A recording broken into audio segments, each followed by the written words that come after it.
From Emmanuel senior secondary school. So student, ये आज आपका वीडियो है क्लास 6 के लिए, जिसमें हम आज आपका चैप्टर 2 पढ़ेंगे, जो है आपका वॉल नंबर। आज हमारा न्यू चैप्टर स्टार्ट होने वाला है, वॉल नंबर। इससे पहले वाले सारे वीडियो में हमने चैप्टर 1 जो आपका था नोइंग आवर नंबर, उसी के बारे में पढ़ा था।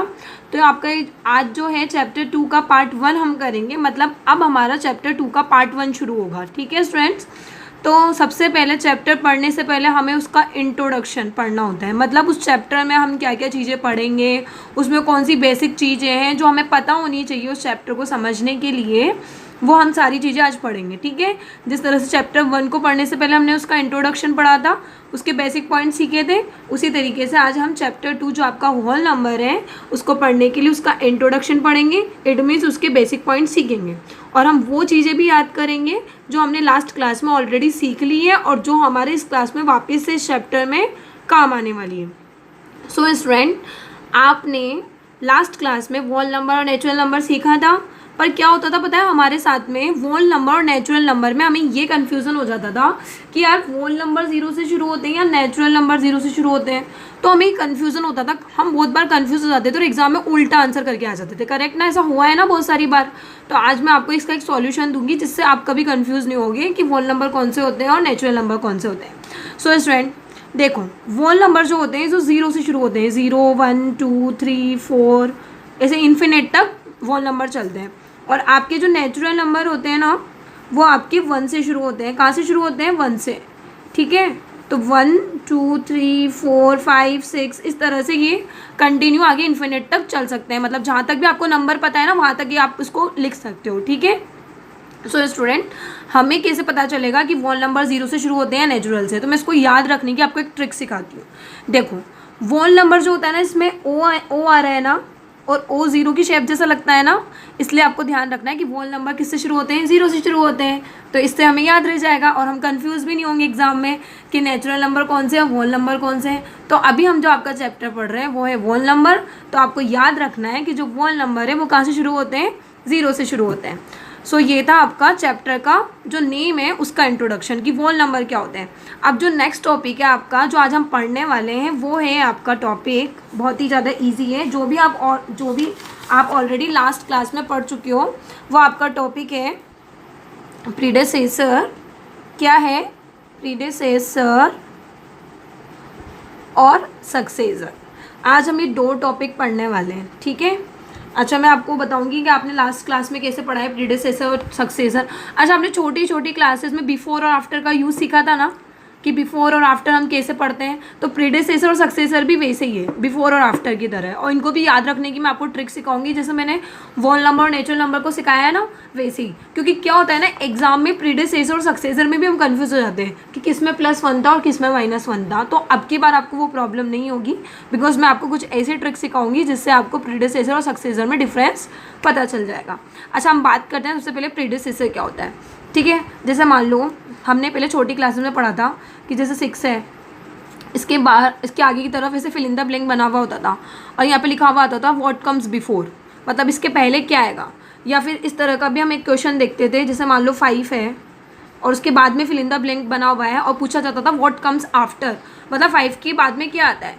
तो इस तरीके से what comes before, what comes after, ऐसे क्वेश्चंस हमने लास्ट क्लासेस में पढ़े। तो बताइए 6 से पहले क्या आता है? 5 आता है। ठीक है, तो 6 के पहले क्या आएगा? 5 आएगा। उसी तरीके से 5 के बाद में क्या आता है? 6 आता है। तो ये आपका क्या है? ये तो आपका बिफोर वाला यूज़ था और ये आपके आफ्टर वाला यूज़ है। तो प्रीडेसेसर का मतलब आपको पता है क्या होता है? बिफोर, मतलब पहले क्या आएगा। प्रीडेसेसर का मतलब क्या होता है? बिफोर होता है एक तरीके से। ठीक है, और सक्सेसर का मतलब क्या होता है? आफ्टर, मतलब बाद में क्या आएगा। तो जिस भी नंबर की बात चलेगी, अब इतने छोटे छोटे नंबर्स नहीं आएंगे, अब आप बड़ी क्लास में आ चुके हो, आपके बड़े बड़े नंबर्स आएंगे।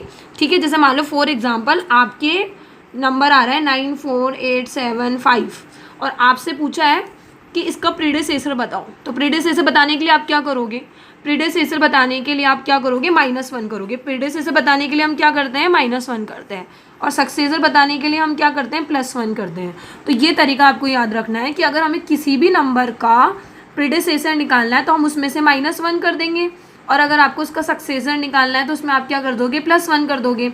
अच्छा, अब आपको कैसे याद रहेगा प्रीडेसेसर में क्या करना है और सक्सेसर में क्या करना है? देखो, इसकी मैं एक ट्रिक बताती हूँ आपको। प्रीडेसेसर, पी मतलब क्या होता है प्रीवियस, पी मतलब क्या होता है प्रीवियस मतलब पहले, पी मतलब क्या होता है प्रीवियस, और पहले जाने के लिए हम क्या करेंगे माइनस करेंगे। सक्सेसर मतलब होता है सक्सेस, मतलब आपको सक्सेस होना है, तो सक्सेस होने के लिए आप आगे जाओगे पीछे जाओगे, आगे जाओगे, तो आगे जाने के लिए आप क्या करोगे +1 करोगे, ठीक है। तो आपको ऐसे याद रखना है, प्रीडिसेसर मतलब प्रीवियस मतलब आपको पीछे जाना है, तो पीछे जाने के लिए माइनस करते हैं, और सक्सेसर मतलब सक्सेस, तो हमें आगे जाना है तो उसके लिए हम क्या करेंगे +1 करेंगे। तो ऐसे आपको याद रखना है कि प्रीडिसेसर में आपको -1 करना है और सक्सेसर में आपको +1 करना है। प्रीडिसेसर का मतलब बिफोर होता है, एक तरीके से बिफोर का यूज़ जो हम छोटी क्लासेस में करते थे ना वो होता है, और सक्सेसर का मतलब आफ्टर, मतलब हम क्या करते हैं उसमें +1 करते हैं, बाद वाला नंबर फाइंड आउट करते हैं। तो इसका एक एग्जाम्पल कर ही लेते हैं, यही एग्जाम्पल हम सॉल्व कर लेते हैं प्रीडिसेसर में भी और सक्सेसर में भी, ठीक है। तो सबसे पहले मैं इसका प्रीडिसेसर निकालने वाली हूँ इसी एग्जाम्पल में। तो देखिए मैं कैसे निकालूंगी, जैसे मेरा क्वेश्चन है 9 4 8 7 5, तो प्रीडिसेसर निकालने के लिए मैंने क्या सिखाया था आपको कि हम -1 करते हैं, तो मैं -1 कर रही हूँ उसमें से, तो 5 में से -1 करूँगी तो कितना आएगा 4, और बाकी नंबर आप एज इट इज़ लिख दीजिए। तो ये हो गया आपका प्रीडिसेसर। अब सक्सेसर निकाल दी हूँ मैं इसी एग्जाम्पल का, तो सक्सेसर मैं कैसे निकालूंगी, देखो मैं एग्जाम्पल लिख लेती हूँ यही वाला, और सक्सेसर निकालने के लिए अपन क्या करते हैं +1 करते हैं, तो मैं इसमें +1 कर देती हूँ, तो ये हो जाएगा आपका ये। तो देखो स्टूडेंट्स कितना ज़्यादा इजी था प्रीडिसेसर और सक्सेसर निकालना। तो ये आपका सेकंड टॉपिक है आपके इंट्रोडक्शन में, प्रीडिसेसर एंड सक्सेसर। अब हम चलते हैं हमारे नेक्स्ट टॉपिक पे। सो स्टूडेंट आपका नेक्स्ट टॉपिक है आज आपके इंट्रोडक्शन की वीडियो में नंबर लाइन। तो देखो नंबर लाइन क्या होता है, number line lines of number, मतलब नंबर की एक लाइन होगी, जैसे फॉर एग्जांपल हम एक लाइन ड्रॉ कर लेते हैं और उस पर नंबर लिख देते हैं, वॉल नंबर जो अभी हमने सीखे हैं ना वही लिख देते हैं, 0 1 2 3 4 5 6। इस तरह से आप इस नंबर लाइन को जितना चाहो उतना लंबा बना सकते हो, इन्फिनिट तक बन सकती है ये भी, ठीक है। और है ना 0 के ना इस साइड में ना नेगेटिव वाली नंबर लाइन बनती है, जो अभी आपके है नहीं इसलिए हम पढ़ नहीं रहे हैं, तो इस तरह से हम नंबर लाइन पढ़ा देते हैं। अच्छा आपको पता है नंबर लाइन के थ्रू हम एडिशन भी कर सकते हैं, सब्ट्रैक्शन भी कर सकते हैं और मल्टीप्लिकेशन भी कर सकते हैं। तो नंबर लाइन से हम किस तरह से एडिशन करते हैं हम वो भी सीखेंगे अभी, नंबर लाइन से हम कैसे सब्ट्रैक्शन करते हैं वो भी हम सीखेंगे, और नंबर लाइन से कैसे हम मल्टीप्लिकेशन करेंगे वो भी हम सीखेंगे। तो नंबर लाइन के थ्रू एडिशन कैसे करते हैं वो मैं आपको सिखाती हूँ, ठीक है। तो उसके लिए जैसे मैं इस नंबर लाइन को यूज़ कर रही हूँ। सो स्टूडेंट जैसे मान लो आपके पास दिया हुआ है 2 + 3, मतलब आपको 2 में क्या प्लस करना है 3 प्लस करना है, तो हम स्टार्ट कहाँ से करेंगे नंबर लाइन पे, हम 2 से स्टार्ट करेंगे। कहाँ से स्टार्ट करेंगे 2 से, क्योंकि 2 में कितना प्लस करना है 3 प्लस करना है ना, इसलिए हम 3 जंप करेंगे। कितना जंप करेंगे 3, हम 3 टाइम जंप करेंगे। तो अभी हम स्टार्ट कर रहे हैं 2 से, और हम 3 टाइम जंप करेंगे तो कहाँ पहुँच जाएंगे, 1 jump, second jump and third jump, तो हम कहाँ पहुँच गए 5 पे पहुँच गए, और देखो आपका 5 आंसर आ गया, करेक्ट। तो इस तरह से हम एडिशन भी कर सकते हैं नंबर लाइन से, जो हमें नंबर दिया हुआ होता है वहाँ से हम स्टार्ट करते हैं, और जितना आपको आगे नंबर दिया होता है उतने हम जंप कर लेते हैं। तो इस तरह से नंबर लाइन से एडिशन हो जाता है। अब नंबर लाइन से सब्ट्रैक्शन कैसे करते हैं वो भी मैं आपको समझाती हूँ। देखो उसके लिए मैं एक नंबर लाइन बना देती हूँ, जैसे ये 0 1 2 3 4 5 6। इसका हम एक एग्जाम्पल लेते हैं, जैसे हमें 6 में से 2 माइनस करना है, ठीक है। तो हम स्टार्ट कहाँ से करेंगे, 6 से स्टार्ट करेंगे। अच्छा स्टूडेंट देखो मेरी बात सुनो, जब हमें प्लस करना होता है तो हम राइट साइड में जाते हैं। देखो आपको ध्यान होगा, तो हमने प्लस किया था तो हमने राइट साइड में जंप किया था, तो हमें माइनस करना होगा तो हम कौन सी साइड में जंप करेंगे, लेफ्ट साइड में। तो यहाँ पे हम कौन सी साइड में गए थे, राइट साइड में, क्योंकि हमें प्लस करना था। तो अब यहाँ पे हम कौन सी साइड में जाएंगे, लेफ्ट साइड में, क्योंकि हमें क्या करना है, माइनस करना है। तो हम लेफ्ट साइड में जंप करेंगे। तो अभी हम कहाँ पे हैं, 6 पे है ना, तो हमें 2 जंप लेफ्ट साइड में करना है। तो मैं 2 जंप करूँगी इधर देखो, और मैं कहाँ पे आ चुकी हूँ, यहाँ पे 4 पे आ चुकी हूँ। तो इस तरीके से इसका आंसर क्या आ गया, 4। तो हमने नंबर लाइन के थ्रू क्या करा, सब्ट्रैक्शन किया। कैसे किया आपने, समझ में आया आपको। हमने 6 से स्टार्ट किया और ना हमने 2 जंप किए, लेफ्ट साइड में किए। क्यों किए लेफ्ट साइड में, बिकॉज लेफ्ट साइड में इसलिए किया हमने जंप, बिकॉज हम माइनस कर रहे हैं। अगर हम ऐड करते हैं तो हम राइट साइड में जंप करते हैं, और अगर हम माइनस करते हैं तो हम लेफ्ट साइड में जंप करते हैं। इसका हम एक और एग्जाम्पल ले लेते हैं, जैसे 3 में से अगर मेरे को 2 को माइनस करना है, ठीक है। तो अभी मैं स्टार्ट कहाँ से करूँगी, 3 से करूँगी ना, और 2 को माइनस करना है तो 1 और 2 माइनस हो गए, तो मैं किस पे आ गई, अभी 1 पे आ गई, ठीक है। तो इसी तरीके से आप और भी एग्जाम्पल कर सकते हो। तो ये तो हो गया addition and subtraction number line पे। अब नंबर लाइन पे मल्टीप्लिकेशन कैसे होता है वो सीखते हैं। तो ये थोड़ा सा टफ है एडिशन और सब्ट्रैक्शन के कंपैरिजन में। तो हम नंबर लाइन पे मल्टीप्लिकेशन करने वाले हैं। तो देखो ये मैंने नंबर लाइन बना ली है, ये 0 1 2 3 4 5 6 7 8 9 10 जहाँ तक आप बनाना चाहो वहाँ तक आप बना सकते हो। जैसे अब मुझे करना है जैसे मैं कर रही हूँ 4 × 2, ठीक है। तो मैं स्टार्ट कहाँ से करूँगी, 4 से स्टार्ट करूँगी, करेक्ट। तो मैं अभी 4 से स्टार्ट करने वाली हूँ और मुझे 2 मल्टीप्लाई करना है। तो देखो एडिशन में तो हम क्या कर सकते हैं, एडिशन के केस में हम राइट साइड में जंप करते थे और सब्ट्रैक्शन के केस में हम लेफ्ट साइड में जंप करते थे। तो मल्टीप्लिकेशन के केस में क्या करेंगे, मल्टीप्लिकेशन के केस में आपको क्या करना है, जितना मल्टीप्लाई में आपको दिया हुआ है ना, जैसे मल्टीप्लाई में आपको 2 दिया हुआ है तो आपको 2 टाइम 2 जंप करने हैं। क्या बोला मैंने, मल्टीप्लिकेशन में यहाँ पे क्या दिया हुआ है, 2 दिया हुआ है, इसका मतलब आपको 2 टाइम्स 2 बार 2 जंप करने हैं। तो मतलब आप 2 जंप करोगे एक साथ 2, ठीक है। और कितनी बार करोगे, 2 टाइम्स ही करोगे। तो देखो आप किस पे पहुंच गए, 8 पे पहुंच गए। तो इसका आंसर क्या आ गया, 8 आ गया। कैसे किया हमने, जो भी हमें यहाँ पे मल्टीप्लिकेशन में दिया हुआ होता है ना, हम उतने ही जंप करते हैं, उतने के गैप में जंप करते हैं। नेक्स्ट टॉपिक है इंट्रोडक्शन की वीडियो में प्रॉपर्टीज़ ऑफ वॉल नंबर। तो अब वॉल नंबर की जो प्रॉपर्टीज़ उसमें फर्स्ट प्रॉपर्टी होती है आपकी क्लोजर प्रॉपर्टी। कौन सी प्रॉपर्टी होती है, क्लोजर प्रॉपर्टी। अच्छा, क्लोजर प्रॉपर्टी क्या कहती है मैं आपको समझाती हूँ। क्लोजर प्रॉपर्टी बोलती है कि अगर जैसे आपके पास 2 नंबर है, जैसे ए और बी, ये आपके 2 नंबर है, अगर आप इन 2 वॉल नंबर को प्लस करोगे, इट मीन्स अगर आप 2 वॉल नंबर को प्लस करोगे तो जो आपका आंसर आएगा ना वो भी क्या होगा, एक वॉल नंबर होगा, ठीक है। जैसे हम एक एग्जांपल लेते हैं, जैसे मान लो 2 एक वॉल नंबर है, 3 एक वॉल नंबर है, तो इनका आंसर क्या आ रहा है, 5। तो 5 भी क्या होगा, एक वॉल नंबर होगा, ठीक है। तो क्लोजर प्रॉपर्टी हमें कहती है कि अगर आप कोई भी 2 वॉल नंबर को ऐड करोगे तो उनका आंसर भी क्या आएगा, वॉल नंबर ही आएगा। उसी तरीके से जैसे ये हमने पढ़ा इसको एडिशन के केस में, उसी तरीके से हम इसको सब्ट्रैक्शन के केस में भी पढ़ सकते हैं। पर सब्ट्रैक्शन के केस में ये एप्लीकेबल नहीं होती है। ये किसके केस में एप्लीकेबल होती है, मल्टीप्लिकेशन के केस में एप्लीकेबल होती है। तो मल्टीप्लिकेशन के केस में कैसे एप्लीकेबल होती है, जैसे मैं बताती हूँ।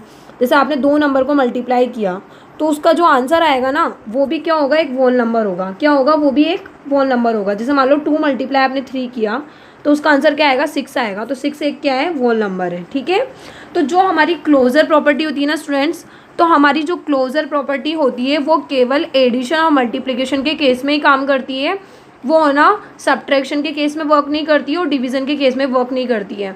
अच्छा, मैं आपको अभी समझा देती हूँ कि सब्ट्रैक्शन में वर्क क्यों नहीं करती है, पर ये अभी वैसे इसको समझने का कोई सेंस नहीं था, पर फिर भी मैं आपको बता देती हूँ।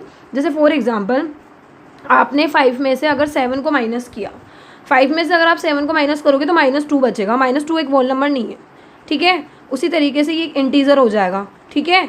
तो ये हमारे लिए वॉल नंबर नहीं होगा। सो यहाँ पे सब्ट्रैक्शन के केस में ज़रूरी नहीं है कि कौन सी क्लोजर प्रॉपर्टी काम करे, वॉल नंबर वाली। वॉल नंबर की जो क्लोजर प्रॉपर्टी वो केवल एडिशन और मल्टीप्लिकेशन के केस में काम करती है। तो आपको बस इतना ही याद रखना है यहाँ पे कि जो हमारी क्लोजर प्रॉपर्टी है वॉल नंबर वाली, वो एडिशन और मल्टीप्लिकेशन के केस में काम करती है। और वहाँ पे वो हमें क्या सिखाती है कि अगर आप 2 वॉल नंबर को प्लस करोगे तो आंसर भी वॉल नंबर होगा, और अगर आप 2 वॉल नंबर को मल्टीप्लाई करोगे तो आपका आंसर भी क्या आएगा, वॉल नंबर ही आएगा। अब हमारी नेक्स्ट प्रॉपर्टी पढ़ते हैं जो है आपकी कम्यूटेटिव प्रॉपर्टी। अच्छा, कम्यूटेटिव प्रॉपर्टी क्या सिखाती है, कम्यूटेटिव प्रॉपर्टी हमें सिखाती है, जैसे इधर देखिए एक बार, जैसे ये बोलती है कोई 2 नंबर है, जैसे a + b, तो ये कहती है आप इन दोनों नंबर की जगह चेंज कर दो। मतलब आप b को पहले लिया और a को बाद में रख दो, तो भी आंसर क्या आएगा, सेम आएगा। मतलब अगर हम किसी नंबर की प्लेस को चेंज कर देते हैं तो उनके आंसर पे कोई इफेक्ट नहीं पड़ता है। जैसे आप देखो 2 + अगर आप 3 करते हो तो क्या होता है, 5 आता है। तो अगर आप मान लो 3 + 2 कर दोगे, मतलब आपने इन दोनों की जगह चेंज कर दी, तो भी आपका आंसर क्या आएगा, 5 आएगा। तो कम्यूटेटिव प्रॉपर्टी हमें क्या सिखाती है कि अगर आप कोई भी 2 नंबर की जगह चेंज कर दोगे, मतलब उनका प्लेस अगर आप चेंज कर दोगे तो उनका आंसर क्या आएगा, सेम आएगा। आप 2 + 3 करो या 3 + 2 करो, आंसर क्या आएगा, सेम ही आएगा। तो ये हमारी कौन से केस में पढ़ी है हमने, एडिशन के केस में, ठीक है। तो कम्यूटेटिव प्रॉपर्टी भी एडिशन और मल्टीप्लिकेशन के केस में वर्क करती है। मल्टीप्लिकेशन के केस में कैसे वर्क करती है मैं आपको बताती हूँ। जैसे मान लो कोई 2 नंबर है, a × b, तो अगर आप उसको a × b की जगह b × a लिख दो तो भी आंसर सेम आएगा। कैसे, जैसे 2 × 3 है, अब उसको आप 3 × 2 लिख दो, तो 2 × 3 करने पे आंसर कितना आता है, 6 आता है, और 3 × 2 करने पे भी आंसर कितना आता है, 6 आता है। तो इसका मतलब अगर आप उनका प्लेस भी चेंज कर दोगे ना, उनकी जगह भी अगर आप चेंज कर दोगे तो उनके आंसर पे कोई इफेक्ट नहीं पड़ता है।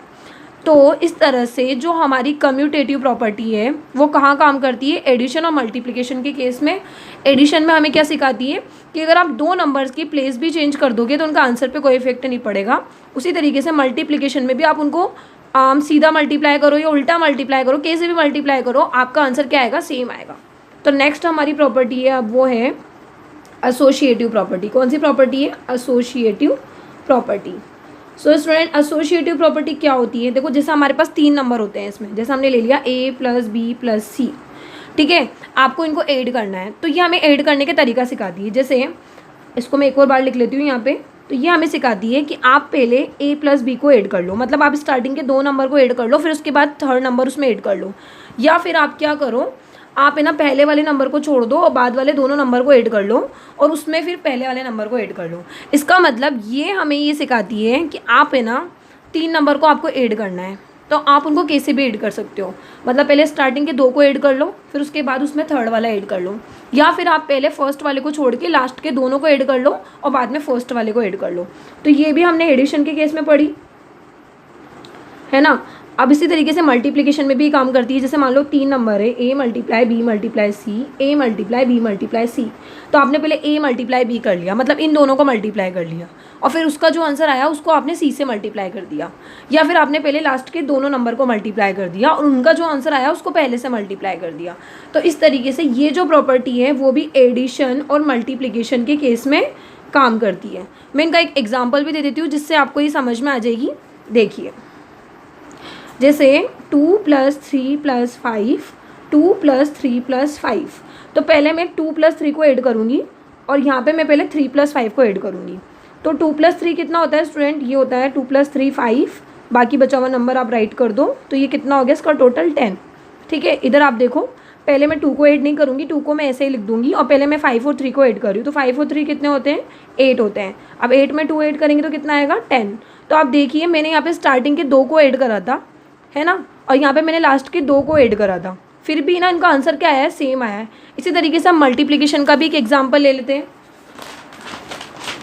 देखिए जैसे मल्टीप्लिकेशन का हम एग्जांपल ले सकते हैं, जैसे a × b × c, a × b × c, तो यहाँ पे मैं स्टार्टिंग के 2 को करूँगी और यहाँ पे मैं लास्ट के 2 को करूँगी। हम अभी एसोसिएटिव प्रॉपर्टी पढ़ रहे हैं, ठीक है स्टूडेंट। तो 2 × 3 × 5, 2 × 3 × 5, तो यहाँ मैं स्टार्टिंग के 2 को मल्टीप्लाई करूँगी, यहाँ पे मैं लास्ट के 2 को पहले मल्टीप्लाई करूँगी। तो 2 3 से क्या होता है, 2 3 से 6 होता है, और यहाँ पे फिर हम 6 को 5 से मल्टीप्लाई करेंगे तो कितना आएगा, 30 आएगा। यहाँ पे मैं पहले क्या करूँगी, 2 को मैं रहने दे रही हूँ और पहले मैं 5 और 3 को मल्टीप्लाई कर रही हूँ, तो ये कितना आएगा, 15 आएगा। फिर 15 को मैं 2 से मल्टीप्लाई करूँगी तो 30 आएगा, ठीक है। तो आप देख सकते हो एसोसिएटिव प्रॉपर्टी में आप यहाँ पे पहले स्टार्टिंग के 2 को मल्टीप्लाई करो या ऐड करो, या फिर लास्ट के 2 को मल्टीप्लाई करो या ऐड करो, कैसे भी आप करो, आंसर क्या आएगा, सेम आएगा। तो एसोसिएटिव प्रॉपर्टी बोलती है कि आप किसी को भी पहले किसी से भी मल्टीप्लाई कर सकते हो, ठीक है। अब लास्ट हमारी जो प्रॉपर्टी है इसकी वो है आपकी डिस्ट्रीब्यूटिव प्रॉपर्टी, ठीक है। डिस्ट्रीब्यूटिव प्रॉपर्टी क्या होती है मैं आपको समझा देती हूँ एक बार। डिस्ट्रीब्यूटिव प्रॉपर्टी होती है, देखो जैसे addition under multiplication. Addition under multiplication क्या होता है, जैसे आपको दिया हुआ है a × b + c, मतलब आपको कोई एक नंबर ब्रैकेट के 2 नंबर से अंदर, मतलब ब्रैकेट के अंदर 2 नंबर है, वो भी एडिशन के अंदर है, तो एडिशन अंडर मल्टीप्लिकेशन। तो आप एडिशन कर रहे हो और बाहर वाले नंबर को आप क्या कर रहे हो, मल्टीप्लाई कर रहे हो। तो आप इसको किस तरह से करोगे, पहले आप बाहर वाले नंबर को अंदर वाले फर्स्ट नंबर से मल्टीप्लाई करोगे, तो a × b, उसके बाद बाहर वाले नंबर को अंदर वाले दूसरे नंबर से मल्टीप्लाई करोगे, तो a × c, और इन दोनों के बीच में साइन किसका आएगा, प्लस का, मतलब यहाँ पे जो साइन होगा ना वही साइन यहाँ पे भी आएगा। तो मैं वापस आपको समझा देती हूँ कि ये वाली प्रॉपर्टी किस तरह से, देखिए आप जैसे यहाँ पे आप देख सकते हो कि पहले ब्रैकेट के बाहर कोई नंबर है और ब्रैकेट के अंदर 2 नंबर है, तो मैंने क्या किया, ब्रैकेट के बाहर वाले नंबर को पहले फर्स्ट नंबर से मल्टीप्लाई किया, इट मीन्स a × b, फिर उसके बाद उसको दूसरे नंबर से मल्टीप्लाई किया a × c, और बीच में कौन सा साइन लगाया, जो इन दोनों के बीच में था, प्लस में। उसी तरीके से ये माइनस के केस में भी काम करती है, मतलब सब्ट्रैक्शन अंडर मल्टीप्लिकेशन। तो ये है आपका, जैसे आप ब्रैकेट के बाहर वाले नंबर को पहले फर्स्ट वाले नंबर से मल्टीप्लाई करोगे तो a × b, फिर दूसरे से मल्टीप्लाई करोगे a × c, और इस बार साइन किसका आएगा, माइनस का आएगा। तो ये आपकी कौन सी प्रॉपर्टी होती है, डिस्ट्रीब्यूटिव प्रॉपर्टी होती है, ठीक है। सो अभी हम इसका एक एग्जाम्पल लेते हैं जिससे हम इसको समझ जाएंगे। जैसे आपके पास दिया हुआ है 2 मल्टीप्लाई 6 माइनस 2, ठीक है। तो ये आपके लिए ए है, ये आपके लिए बी है और ये आपके लिए सी है। इस तरह से ये आपके लिए ए है, ये आपके लिए बी है और ये आपके लिए सी है। अब इसको हम प्लस के केस में भी करेंगे और इसको हम माइनस के केस में भी करेंगे, मतलब हम प्लस वाला भी करेंगे और माइनस वाला भी करेंगे। तो हम पहले 2 को किससे मल्टीप्लाई करेंगे, 6 से मल्टीप्लाई करेंगे। तो 2 मल्टीप्लाई 6 और यहाँ पे प्लस का साइन लगाएंगे यहाँ पे हम, और एक बार हम 2 को मल्टीप्लाई करेंगे 2 से, तो 2 मल्टीप्लाई 2, ठीक है। तो ये हो जाएगा आपका 12 और ये आपका हो जाएगा 4, और 12 और 4 आपका कितना हो जाएगा 16। तो इस तरीके से ये कौन सी प्रॉपर्टी होती है, ये आपकी होती है डिस्ट्रीब्यूटिव प्रॉपर्टी। तो ये आपको कहती है कि ब्रैकेट के बाहर जो नंबर है ना, आप उसको ब्रैकेट के अंदर वाले दोनों नंबर से 1 बाय 1 मल्टीप्लाई करो, देन आप उसको सॉल्व करो। तो एक हम माइनस वाला एग्जाम्पल भी कर लेते हैं, इसी को हम माइनस में ले लेते हैं।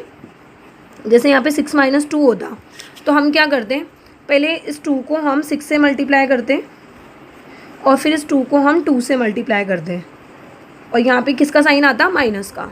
तो ये हो जाता 12 और ये हो जाता आपका 4। तो 12 में से अगर आप 4 लेस करते तो आपका कितना आ जाता, 8।